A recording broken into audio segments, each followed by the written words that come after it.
Jean-Luc Godard, vous voici à Cannes avec votre film À bout de souffle, mais peut-être pas exactement comme cela aurait dû se passer. À bout de souffle était en principe, on nous l'a annoncé, sélectionné pour représenter la France. Et en fait, vous le présentez dans un coquet cinéma de la rue d'Antibes, ce qui n'est pas exactement ce qu'attendait votre producteur, sinon vous.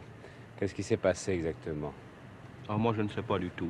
Je crois qu'il n'était pas du tout sélectionné. Il était invité et je crois que c'est le droit du Festival de Cannes d'inviter qui bon lui semble.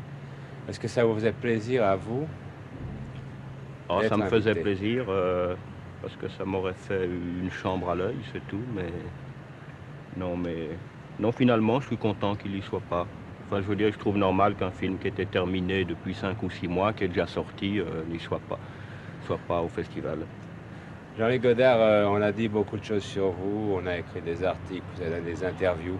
Je ne sais pas si ce qu'on a dit est exact ou faux. Personnellement, votre vie privée ou passée ne m'intéresse pas, dans la mesure où nous avons à discuter ensemble, quoi, amicalement, mais pas devant une caméra et pas devant un micro.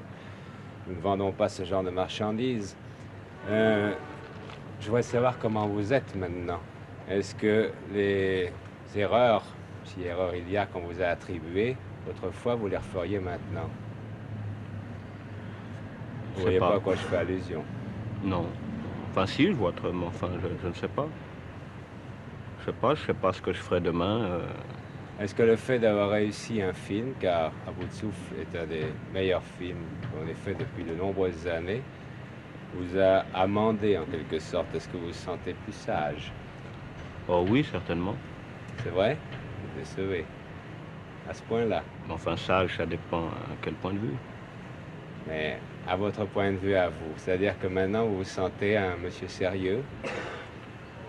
Oui, mais je considère que c'est important d'être sérieux. Depuis quand? Mais enfin, il y a sérieux et sérieux. Quelles sont les choses contre lesquelles vous rebellez particulièrement? À se rebeller, non, c'est-à-dire ce que je trouve c'est embêtant de ne pas pouvoir faire exactement ce qu'on a envie de faire.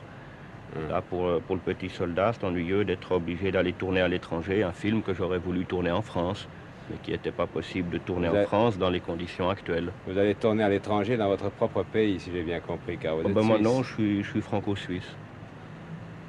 sur la frontière. Là, sur la frontière, c'est ça. Un pied dans chaque pays. Non, enfin, je sais pas ce qu'il faut dire.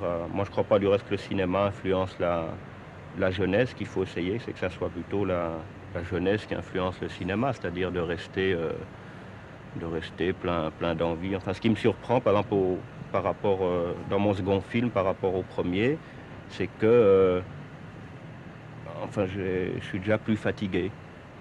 Enfin, fatigué, je veux dire, déjà, il y a beaucoup de choses que c'est difficile, je sais pas comment dire.